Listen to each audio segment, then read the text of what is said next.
अंतर्राष्ट्रीय महिला दिवस के अवसर पर प्रयास जुवेनाइल एड सेंटर पूर्वी चंपारण द्वारा ग्राम धनगढ़वा रक्सौल में समुदायों के महिलाओं के साथ जागरूकता कार्यक्रम आयोजित किया गया, जिसमें बाल विवाह के प्रति जागरूक किया गया। नारी शक्ति ने शपथ लिया कि 2030 तक बाल विवाह पर पूर्ण रूप से अंकुश लगाया जाएगा, जिसमें कार्यक्रम की अध्यक्षता आरती कुमारी जिला परियोजना समन्वयक द्वारा किया गया। मैं आपको बताते चलूं कि 18 वर्ष तक निःशुल्क शिक्षा से 2030 तक बाल विवाह समाप्त हो सकता है। एनजीओ ने राजनीतिक दलों से इसे चुनावी घोषणा में पत्र में शामिल करने का भी आग्रह किया। 18 वर्ष से कम उम्र के सभी बच्चों के लिए मुफ्त और अनिवार्य शिक्षा बाल विवाह को समाप्त करने की महत्वपूर्ण भूमिका निभा सकती है, क्योंकि शिक्षा और बाल विवाह के बीच विपरीत संबंध है और यह प्रमुख खोज जो है बाल विवाह के खिलाफ देश की लड़ाई में गेम चेंजर बन सकती है। चाइल्ड द्वारा अंतर्राष्ट्रीय महिला दिवस पर जारी भारत में लड़कियों के लिए विवाह की आयु बढ़ाने में शिक्षा के संबंध और भूमिका की खोज भी नामक शोध का पत्र का हिस्सा भी रहा है।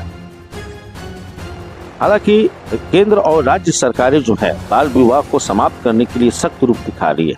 18 वर्ष की आयु तक के सभी बच्चों को शामिल करने के लिए मौजूदा शिक्षा के अधिकार में यह एक संशोधन जो है बाल विवाह को समाप्त करने की गति को तेज भी कर सकता है। रिपोर्ट के प्रमुख शोधकर्ता पुरजित महाराज ने इस बात को कहा है कि बाल विवाह मुक्त अभियान देश भर के 160 गैर सरकारी संगठनों का एक गठबंधन है, जो कि बाल विवाह के उच्च प्रसार वाले 300 से अधिक जिलों में सरकारों के साथ मिलकर काम कर रहा है और इसका लक्ष्य जो है 2030 तक देश से इस सामाजिक अपराध को समाप्त करना है। और पिछले 6 महीनों में ही देश भर में काउंसलिंग के माध्यम से 50,000 बाल विवाह रोके गए हैं, जबकि लगभग 10,000 बाल विवाहों पर कानूनी कार्रवाई भी शुरू की गई है। विशेष रूप से 2030 तक कम उम्र के बाल और जबरन विवाह का उन्मूलन भी संयुक्त राष्ट्र सतत विकास लक्ष्यों के तत्वाधान में निर्देशों के द्वारा किया गया है। और पूर्वी चंपारण में पेपर द्वारा जारी करते हुए बाल विवाह मुक्त अभियान के तहत गठबंधन सहयोगी प्रयास जुवेनाइल एड सेंटर पूर्वी चंपारण ने मांग की है